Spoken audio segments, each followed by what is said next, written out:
घने कोहरे और ठिठुरन की, जो कि इस समय बहुत ज्यादा है। बड़ी खबर इसी से जुड़ी आ रही है। बड़ी खबर, बड़ी जानकारी आपको बताने जा रहे हैं। दिल्ली एनसीआर हरियाणा में ठिठुरन और कोहरा जो है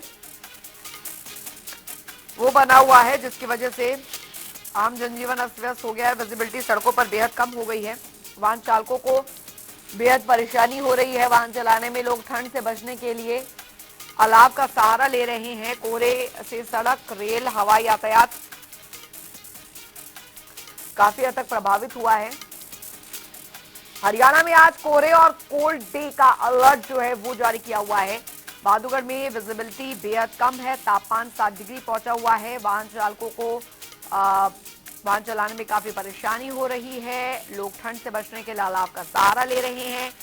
कोहरे से सड़क, रेल और हवाई यातायात काफी हद तक प्रभावित हुआ है। इस वक्त की बड़ी खबर आपको बता दें तो घना कोहरा और ठिठुरन की वजह से आम जनजीवन जो है वो पूरी तरीके से अस्त व्यस्त हो गया है। और 3 तस्वीरें हम आपको बहादुरगढ़, करनाल, भिवानी के हम आपको दिखा रहे हैं। आप देख सकते हैं किस तरीके से घना कोहरा छाया हुआ है और लोगों को और वाहन चालकों को काफी दिक्कतें हो रही हैं। तो और ये अन्य 4 तस्वीरें हम आपको दिल्ली के अलग अलग जगहों के दिखा रहे हैं। एम्स, अक्षरधाम, आनंद विहार, गाजीपुर की तस्वीर हम आपको दिखा रहे हैं।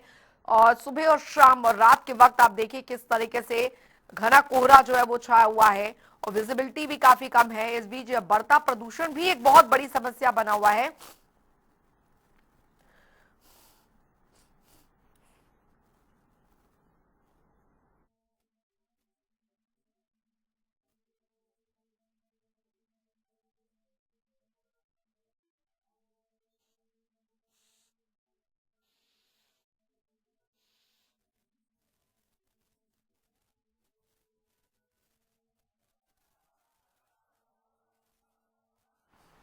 तो बड़ी समस्या यहाँ पर बढ़ता प्रदूषण बना हुआ है। दिक्कतें आम जनजीवन की बहुत ज्यादा होती जा रही हैं। इस बीच दिल्ली के अलग अलग जगहों के आपको हम तस्वीरें भी दिखाते चल रहे हैं। एम्स, अक्षरधाम, गाजीपुर की है।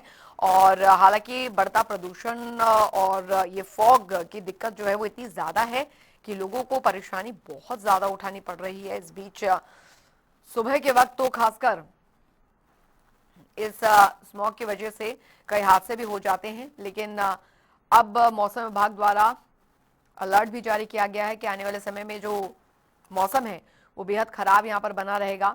और अमूमन समूचे उत्तर भारत में अभी फिलहाल यही हालात जो हैं मौसम के वो अभी बने हुए हैं।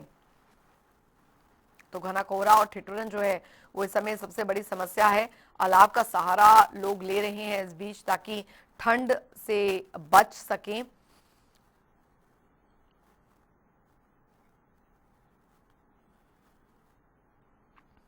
कैथल से अनिल चौधरी और रोहतक से संजय हमारे साथ जुड़ गए हैं ज्यादा जानकारी के साथ। कैथल लिए चलते हैं, अनिल संवाददाता हमारे साथ वहां से बने हुए हैं।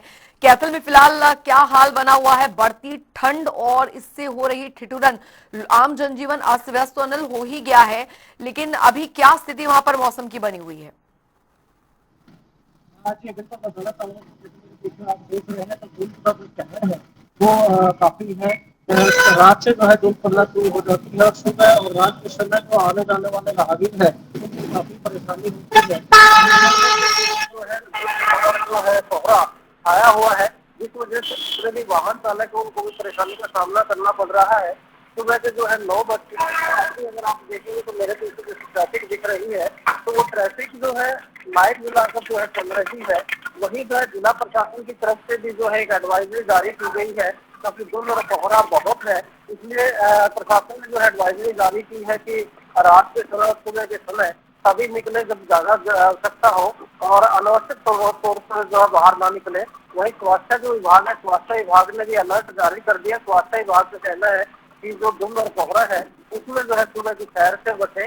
वहीं जो दमे और जो सांस के मरीज हैं उनको भी थोड़ा सा जो है एडवाइजरी जारी की गई है, वो मुंह पे मास्क वगैरह निश्चित तौर से जो है काफी दिनों से जो है पिछले कुछ दिनों से जो है कोहरा काफी छाया हुआ है, जिस वजह से जो है आम जो जनजीवन है वो प्रभावित हो रहा है। सुबह के समय जो लोग हैं वो अलाव का सहारा लेते हुए नजर आते हैं। चलिए लौटेंगे आपके पास। कैथल से हमारे संवाददाता अनिल चौधरी हमें जानकारी फिलहाल दे रहे हैं। मौसम का हाल जो है वो काफी ज्यादा दिन प्रतिदिन खराब जो है वो यहाँ पर होता जा रहा है और पहाड़ों पर बर्फबारी हो रही है। जाहिर तौर पर इसका असर मैदानी इलाकों पर भी पड़ रहा है। रोहतक से संवाददाता संजय भी हमारे साथ लगातार इस खबर पर जुड़े हुए हैं। अब संजय, क्योंकि बढ़ती ठंड एक बहुत बड़ी समस्या तो हो ही गई है, लेकिन ऊपर से जो धुंध है वो जनजीवन अस्त व्यस्त किए हुए, सुबह की विजिबिलिटी कम हो जाती है, पहाड़ों पर जैसे जैसे बर्फबारी हो रही है उसका असर मैदानी इलाकों पर पड़ रहा है। किस तरीके से जनजीवन अस्त व्यस्त हो गया है? रोहतक में मौसम का क्या हाल कुछ बना हुआ है? देखिए अंजलि, अगर हम बात करें पहाड़ी क्षेत्रों की, तो जब भी पहाड़ी क्षेत्रों में बर्फबारी होती है तो मैदानी क्षेत्रों में उसका असर बिल्कुल देखने को मिलता है। और वो यही असर जो है साफ तौर पर पूरे उत्तरी हरियाणा में देखा जा रहा है, क्योंकि इस तरह से घना कोहरा छाया हुआ और उसके बाद जनजीवन काफी प्रभावित हुआ है। लोगों को काफी दिक्कतों का सामना करना पड़ता है। सबसे ज्यादा जो सुबह सुबह अपने गंतव्य पर जो लोग जाते हैं, ड्यूटियों पर जाते हैं, या फिर स्कूली जो छात्र है, क्योंकि अभी स्कूलों की छुट्टी नहीं हुई है, तो कहीं ना कहीं बच्चों को जो है काफी परेशानी का सामना करना पड़ता है। हालांकि प्रशासन द्वारा जो है समय जरूर बदल दिया गया है। पहले जो है 6:30 से 7 बजे का समय था, तो अब जो है 8, 8:30 और 9 बजे का समय जो है बच्चों का वो रखा गया है। तो ऐसे में कहीं ना कहीं अच्छी खासी जो है वो परेशानी जो है वो उसको जो है कहीं ना कहीं बच्चों को उठानी पड़ रही है। तो ऐसे में जो है अगर हम बात करें तो व्हीकल चालक जो है सबसे ज्यादा परेशानी व्हीकल चालकों को होती है। क्योंकि देखिए मेरे पीछे की अगर बात करें तो जी। देखिए 30 मीटर की दूरी पर ही कुछ आपको दिखाई नहीं देगा। इससे आगे अगर आपको कुछ व्हीकल अगर दिखाई दे रहा है तो वो रिफ्लेक्टर या फिर जो फॉग लाइट है, ये ट्रैक्टर जो है मेरे सामने आ रहा है, देखिए थोड़ी दूरी पर 10 मीटर की दूरी पर आप ये, और 10 मीटर की दूरी पर ये पूरी तरह से दिखाई दे रहा है। इससे आगे हम बात करें तो आगे जो है कुछ भी दिखाई नहीं दे रहा। जब भी कोई व्हीकल गुजरता है तो उससे जो है कहीं ना कहीं चलाने में, व्हीकल चलाने में काफी परेशानी का सामना करना पड़ता है। खासकर उन जो व्हीकल जो लंबे टूर के व्हीकल होते हैं, जो बड़े ट्रेले जो होते हैं, जिनको लंबा जो है जाना होता है और काफी किलोमीटर का जो 2-2 दिन की दूरी तय करते हैं, तो ऐसे में जो है उनको काफी परेशानी का सामना करना पड़ता है। और इसलिए जो है प्रशासन जो है साफ तौर पर एडवाइजरी भी जारी करता नजर आता है। और जो रोडों पर रिफ्लेक्टर की बात करें या फोग लाइट की बात करें या फिर जो है सफेद पट्टी की बात करें, तो उसको लेकर भी कहीं ना कहीं प्रशासन ने पहले ही प्रबंध जो है पहले ही कर दिए थे। तो कहीं ना कहीं ये धुंध जो है आम जन के लिए काफी नुकसानदायक है, तो वहीं किसानों के लिए काफी फायदेमंद है। क्योंकि देखिए दिसंबर के महीने में गेहूं की फसल जो है अच्छी हो जाती है और उसके लिए पानी की आवश्यकता होती है। और जो ये धुंध है वो पानी जो गेहूं का जो तना होता है उसमें सीधी जो है ड्रॉप बनकर जाती है और कहीं ना कहीं ये बीमारियों से भी बचाती है और एक खाद का काम जो है वो करती है। और इससे किसान की जो अच्छी जो बम्पर जो है पैदावार होती है। तो कहीं ना कहीं किसानों के लिए जो है काफी फायदेमंद जो है दूध है, लेकिन आम आम जनजीवन के लिए कहीं ना कहीं प्रभावित करने वाली है। लोग जो है अभी जी। अगर बात करें तो इस तरह से बर्फबारी हो रही है तो ठिठुर जो है काफी बढ़ रही है। तो फिर कहीं ना कहीं हाथ कमाने वाली सर्दी जो है अभी और भी आगे बढ़ेगी, क्योंकि मौसम विभाग ने साफ तौर पर कहा है जिस तरह से बर्फबारी हो रही है उसका असर जो है साफ तौर पर देखा जाएगा। तो कहीं ना कहीं हाथ कपकपाने वाली सर्दी भी जो है अब देखने को मिलेगी। अभी अभी जो बात करें तो लोग जो गंतव्य पर जाते हैं वो जो है अलाव का सारा जरूर लेते हैं, कहीं ना कहीं उन्हीं कपड़े जो है वो पहनते हैं। डॉक्टरों की भी एडवाइजरी है कि जब भी घर से बाहर निकले तो उन्हीं कपड़े पहन कर ही निकले, क्योंकि जिस तरह से सर्दी है इससे कहीं ना कहीं बीमारियों का बुलावा जो है वो साफ तौर पर देखा जा रहा है। स्वास्थ्य विभाग जी। की बात करें तो अलर्ट तौर पर जो है स्वास्थ्य विभाग में देखा जाता है जब भी सर्दी आती है या मौसम बदलाव होता है तो कहीं ना कहीं स्वास्थ्य विभाग उसी अनुसार बीमारियों के अनुसार की अब जो सर्दी में कैसी खांसी जुकाम जैसी बीमारियां जो है वो बढ़ जाती है, तो कहीं ना कहीं बुखार भी वायरल जो है वो होता है। तो इसको लेकर भी प्रशासनिक अधिकारी पूरी तरह से तैयार होते हैं और डॉक्टरों की टीम भी जो है वो तैयार होती है। तो ये कहें कि कहीं ना कहीं लोगों को काफी दिक्कतों का सामना करना पड़ता है। उसी के बिल्कुल। चलते जो है प्रशासनिक अधिकारी पहले से ही सचेत रहे। अगर हम बात करें शेल्टर होम की तो कहीं ना कहीं अगर जो रैन बसेरे हैं उसकी भी प्रबंध जो है नवंबर के महीने में पहले ही प्रशासनिक अधिकारियों ने रोहतक या आसपास के जो जिले हैं उनमें पहले ही कर दिए थे, क्योंकि पहले ही मौसम विभाग ने अलर्ट किया था कि इस बार जो है काफी सर्दी पड़ने वाली है और लोगों को काफी दिक्कतें ना हो। और जो रेलवे स्टेशन की बात करें या बस स्टैंड की बात करें तो कहीं ना कहीं रोहतक के जो पीजीआई है सबसे बड़ा एक स्वास्थ्य संस्थान है जो हरियाणा कहा आसपास के प्रदेश भी वहाँ पर के मरीज भी वहाँ पर इलाज करवाने के लिए आते हैं। वहाँ भी जो है रैन बसेरे का प्रबंध जो है वो किया गया है। तो कहीं ना कहीं महिलाओं का रैन बसेरा अलग है, पुरुषों का रैन बसेरा अलग है। तो प्रशासन जो है पूरी तरह से अलर्ट दिखाई दे रहा है ताकि किसी प्रकार की कोई दिक्कत जो है लोगों को ना हो। लेकिन अभी अभी जिस तरह से ये मौसम की शुरुआत हुई धुंध की, और पहले ही धुंध में जो है जिस तरह से हादसे जो है देखने को मिले, और लगभग हरियाणा की अगर बात करें 6 से 7 लोगों की मौत भी जो है ये धुंध के कारण हुई है। तो कहीं ना कहीं लोगों को काफी दिक्कतों का जो है जरूर सामना करना पड़ा है, और अब भी जो है और आने वाले दिनों में और भी ज्यादा धूल उठेगी, तो कहीं ना कहीं और भी जो लोगों को सामना ठीक है। मुश्किलों का सामना करना पड़ेगा। लेकिन लोगों को सोचना होगा कि जब भी कोई जरूरी काम होगा तभी घर से बाहर निकले, अन्यथा जो है हम घर से बाहर निकले। और जो है ठीक। सबसे बड़ी दिक्कतें जो है हाईवे रोड पर जो होती है, क्योंकि हम्म। जो गाड़ियां जो खराब हो जाती है तो तुरंत प्रभाव से प्रशासनिक की अधिकारी की टीम जो है वहाँ पहुंचकर उस गाड़ी को हटवाए, अन्यथा जो है गाड़ी खड़ी हो जाती है, उससे एक दूसरे की गाड़ी जो टकराने से काफी लंबी स्पीड होती है। और ये देखने को मिला है 152D पर, क्योंकि रोहतक के आसपास जो है 152D है, तो वहीं से 30-40 वाहन पहले ही खुद में जो है टकरा गए थे, और लगभग 2 लोगों की इसमें मौत भी हुई थी। तो कहीं ना कहीं इससे जो है ये हादसा जो है वो बना रहता है। और तो जितने भी व्हीकल चालक है उनसे भी प्रशासन लगातार अपील करता रहा कि आप लोग अपनी गाड़ी लेकर जाए तो रिफ्लेक्टर जरूर लगाए, ताकि लोगों को पता लगता रहे कि गाड़ी जो है जा रही है, गाड़ी सामने से आ रही है। ठीक है। तो फॉग लाइट है वो भी लगाकर ये रखें, सावधानियां ताकि बरतनी बहुत ज्यादा जरूरी है, और ठंड का मौसम अलर्ट इसको लेकर जारी भी मौसम विभाग द्वारा कर दिया गया है। लेकिन किसानों के लिए मौसम जो है वो काफी ज्यादा फायदेमंद है। अनिल, किसानों की अगर यहाँ पर बात की जाए तो काफी फायदेमंद है ये, क्योंकि कुछ फसलों को लेकर अगर बात की जाए तो ये मौसम उनके लिए काफी अनुकूल है, और यही वजह है कि भले ही जनजीवन अस्त व्यस्त हो गया, लेकिन किसानों के लिए ये जो ठंड है वो किसी वरदान से कम नहीं। जी बिल्कुल, निश्चित तौर पे जो है ये जो धुंध है किसानों के लिए कहीं ना कहीं जो है मतलब फायदेमंद साबित होती है, क्योंकि धुंध की वजह से जो है गेहूं की फसल में जहाँ कुटाव ज्यादा होता है, जहाँ एक और जो है सामान्य जनजीवन जो प्रभावित हो रहा है, वहीं जो है किसान जो है उनके चेहरों पर जो है खुशियां देखने को मिल रही है, क्योंकि जितनी धुंध होगी और जितनी ठंड होगी उतनी जो पैदावार है वो ज्यादा होगी। इसको लेकर जो है किसान भी जो है हतोत्साहित है, क्योंकि किसानों का मानना है कि जितनी धुंध होगी और जितनी ठंड होगी उससे जो गेहूं की जो जी। फसल है उसके अंदर फुटाव ज्यादा होगा, और फुटाव ज्यादा होगा तो नेचुरली है पैदावार भी ज्यादा होगी। बिल्कुल। ये वजह है यहाँ पर जाहिर तौर पर कि किसानों के लिए जो धुंध होती है वो उनकी फसल के लिए काफी ज्यादा फायदेमंद होती है। लेकिन अब संजय, किसानों के लिए तो ये धुंध, ये मौसम जो है काफी अनुकूल बना हुआ है, लेकिन मौसम विभाग की तरफ से अभी आगे क्या एडवाइजरी जो है वो जारी की गई है? क्या बारिश का अलर्ट भी जारी किया गया है? क्योंकि अगर इस बीच बारिश होती है तो ठंड और भी ज्यादा बढ़ सकता है, तापमान और भी ज्यादा गिर सकता है, यानी आगे आने वाला जो भी नया साल है उसमें ठंड की ठिठुरन जो है वो और सताने वाली है।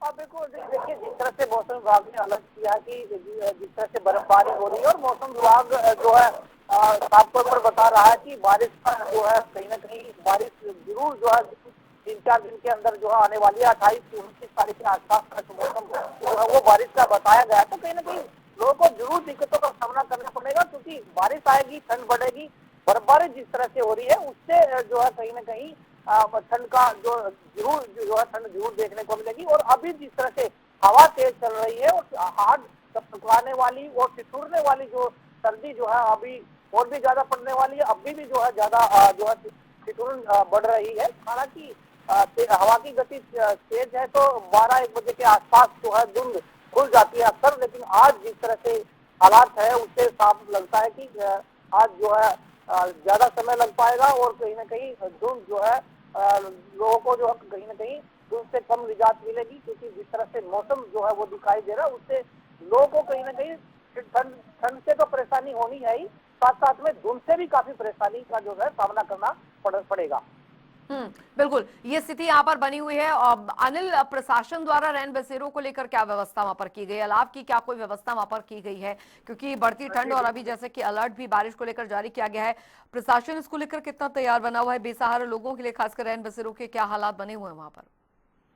जी बिल्कुल, प्रशासन की अगर बात करें, प्रशासन जो है पहले ही एडवाइजरी जारी कर चुका है, क्योंकि आज तक जो है धुंध का मौसम है। प्रशासन का ये कहना है कि आवश्यक तौर पर जो अनावश्यक तौर पर जो है घरों से बाहर ना निकले, और जब जरूरत हो तभी बाहर निकले। वहीं उनको ये मतलब ये प्रशासन के द्वारा यह भी एडवाइजरी जारी की गई है कि जो टेप्स रेड टेप्स वगैरह है वो मतलब जो है व्हीकल के ऊपर लगाए, रिफ्लेक्टर टेप वगैरह लगाए, और लाइटों की जो है दुरुस्त रखें। वहीं जो है प्रशासन के द्वारा एक काम किया गया है, जितनी भी सड़कें मेरे पीछे अगर आप देख रहे हैं, सड़क के ऊपर जो है अभी ताज़ा ताज़ा जो है व्हाइट जो पट्टी लगाई गई है, ताकि जो है वाहनों को कोई नुकसान ना पहुंचे। इसके चलते जो है प्रशासन जो है लगातार जो है एहतियात बरत रहा है। वहीं जो है जितने भी ट्रैफिक लाइट्स है उनके ऊपर भी जो है जो पुलिसकर्मी है वो तैनात किए गए हैं ताकि लोगों को भी समझाया जा सके। प्रशासन बार बार जो है एडवाइजरी जारी कर रहा है। बिल्कुल, ये व्यवस्था यहाँ पर की गई है, लेकिन संजय यहाँ पर बात यहाँ पर की जाए, क्योंकि अक्सर देखा जाता है कि सड़कों पर जो रिफ्लेक्टर टेप है वो वाहनों में नहीं होती, जिस वजह से आए दिन कई हादसे हो जाते हैं और अभी तो ठंड जो है वो और आगे बढ़ने वाली है। ऐसी स्थिति में क्या लोगों को इस ओर जागरूक यहाँ पर किया जा रहा है? कम से कम सड़क जो ट्रैफिक रूल्स हैं उनका वो फॉलो करें। और साथ ही दूसरी तरफ अगर रैन बसेरों की यहाँ पर बात की जाए तो वहां पर जमीनी हकीकत क्या है? क्या वो वहां पर पूरी सुविधा जो है बेसहारा लोगों को वो मिल पा रही है? देखिए रंजनी, अगर हम बात करें रिफ्लेक्टर की तो कहीं ना कहीं प्रशासनिक अधिकारी पहले ही तैयारी किए हुए थे और नवंबर के महीने में जो है जो ट्रैफिक इंचार्ज है वो खुद जो है लोगों को जागरूक कर रहे थे रोड पर जा जाकर। और जो है उनको जो ट्रांसपोर्ट एरिया है वहाँ जाकर जो है जो ड्राइवर है उनको कहीं ना कहीं जागरूक भी किया जा रहा था। और जिन वाहनों पर रिफ्लेक्टर नहीं थे उनके वाहनों पर जो रिफ्लेक्टर भी लगाए जा रहे थे। और कहीं ना कहीं ऐसे भी सचेत किया जा रहा था कि अगर रिफ्लेक्टर नहीं मिला तो उसके खिलाफ सख्त कार्रवाई होगी, चालान काटे जाएंगे। तो ऐसे में हाईवे रोड पर जो ट्रैफिक इंचार्ज है वो खुद गाड़ी लेकर खड़े हुए थे। तो लगातार जो प्रशासन की तरफ से जो है खुद रिफ्लेक्टर लगाए गए थे, फोग लाइट को लेकर भी जागरूक किया जा रहा था। और आने वाली जो धुंध है उसको लेकर भी कहीं ना कहीं जागरूक किया जा रहा था। साफ तौर पर ड्राइवरों को, जो गाड़ी चालक है उनको बताया जा रहा था कि आने वाले दिनों में उस धुंध का जो है और भी सामना करना पड़ सकता है। तो ऐसे में आप लोग पहले ही जागरूक रहे ताकि आम जन की कोई हानि ना हो। तो इसलिए कहीं ना कहीं पहले से ही लोग जागरूक थे। और अभी भी जो है जब मौसम 2 दिन की अगर बात करें, कल की और परसों की बात करें, तो 11, साढ़े 11, 12 बजे के आसपास का मौसम जो है साफ हो जाता है और सूर्य देवता दस्तक देते हैं। तो कहीं ना कहीं पुलिस जो विभाग है, वो ट्रैफिक विभाग है, वो जी। खुद जो ड्राइवरों को, जो गाड़ी चालकों को, उनको जागरूक करते हैं कि आप लोग जिस गाड़ियों पर रिस्ट्रिक्शन नहीं लगा उनको जल्द लगाए, अन्यथा जो है उनका चालान काटा जाएगा। और चालान काटे भी जा रहे हैं ऐसे में, क्योंकि पहले ही अपील की जा रही थी जो लोग लापरवाही बरतते हैं उनका खामियाजा जो है आमजन को भुगतना पड़ता है। तो इसलिए कहीं ना कहीं उनको ट्रीटमेंट भी दी जाती है, उनको जो है उनके चालान भी काटे जाते हैं। रही बात रैन बसेरे की, तो मैंने पहले बताया कि रोहतक की अगर बात करें तो रोहतक में रैन बसेरे जो है रेलवे स्टेशन पर जो बनाया गया है, और उसके साथ साथ अगर बस स्टैंड की बात करें तो बस स्टैंड पर भी एक अस्थायी रैन बसेरा जो है वो बनाया गया है। तो स्थायी रैन बसेरे की अगर बात करें तो स्थायी रैन बसेरा जो है रोहतक के पीजीआई में, क्योंकि वहाँ पर लोगों का आना जाना काफी रहता है, तो वहाँ पर भी जो है मरीजों के साथ जो उनके परिजन भी आते हैं तो उनको रहने की व्यवस्था जो है वो भी रैन बसेरे में की गई है। तो और ऐसे में अगर रेलवे स्टेशन की बात करें तो क्योंकि जो लोग गंतव्य पर जाते हैं और गाड़ी जो ट्रेनें जो है काफी लेट होती है और उनको कहीं ना कहीं अपनी रात बितानी पड़ती है, तो ऐसे में रैन बसेरे का प्रबंध जो है वो किया गया है। रैन बसेरे की सुविधाएं अगर बात करें तो कंबल, गर्म जो कंबल है वहाँ पर रखे गए हैं और महिला पुरुष का अलग अलग रैन बसेरा बनाया गया है। पानी, गर्म पानी की सुविधा भी जो है उसमें की गई है। लाइट जो है वो लगाई गई है, तो ताकि किसी बुजुर्ग व्यक्ति या कोई जो बेसहारा व्यक्ति है उसको कोई दिक्कत ना हो। ऐसे में उनको जागरूक भी किया जाता है। तो सामाजिक संस्थाएं हैं उनके द्वारा भी जो है वो भी बढ़ चढ़ कर आ रही है और प्रशासन का साथ दे रही है। नगर निगम के साथ मिलकर जो है सामाजिक जी। संस्थाएं अस्थायी रैन बसेरे बना रही है और सुविधाएं जो है वो दे रही है। हालांकि अभी तक जो रैन बसेरे की बात करें तो अभी तक रैन बसेरे की व्यवस्थाएं जो है वो सही है। कुछ लोग जरूर कहते नजर आते हैं कि दूर बनाया गया है बस स्टैंड से या रेलवे स्टेशन से, थोड़ा तो सब दूर बनाया गया है, क्योंकि बस स्टैंड से का या रेलवे स्टेशन का रेलवे की कुछ गाइडलाइन होती है, उनको उससे कहीं ना कहीं दूर बनाना होगा। तो उसी गाइडलाइनों को फॉलो करते हुए जो है सामाजिक संस्थाएं और प्रशासनिक जो नगर निगम के अधिकारी है उन्होंने रैन बसेरे का प्रबंध जरूर किया गया है। लेकिन कहीं ना कहीं लोगों को भी समझना होगा, जिस तरह से मौसम जो है खराब चल रहा है और आने वाले दिनों में और भी ज्यादा ठंड पड़ने वाली है, तो ऐसे समय में निकले जब घर से बाहर निकले तो कहीं ना कहीं अपने प्रबंध जरूर निकले, करके निकले, ऊनी कपड़े पहन के ठीक निकले है। और फुल बाजू के जो कपड़े वो हो ताकि किसी प्रकार की दिक्कत ना ठीक हो। है। ऐसे में सामाजिक संस्थाएं भी जो है वो भी सामने आती है और लोगों को, गरीब और बेसहारा लोग होते हैं उनको गर्म कपड़े भी जो है वो बांटे जाते हैं ताकि जो रोड पर चलिए रहने वाले या फुटपाथ। चलिए, बहुत बहुत शुक्रिया संजय आपका, अनिल आपका, इस तमाम जानकारी के लिए।